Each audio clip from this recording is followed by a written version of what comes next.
All right, so we repurposed, or when I say we repurposed the metal rack from another project.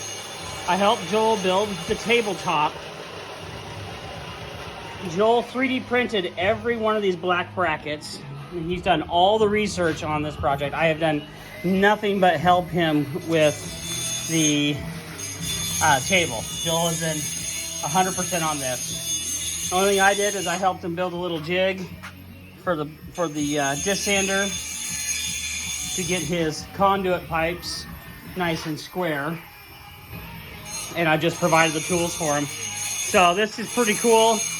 It's going to be a working surface of 36 inch by 36 inch CNC router, which will have capabilities of cutting wood, aluminum, and maybe even engraving some heavier metals. All right, that's pretty cool.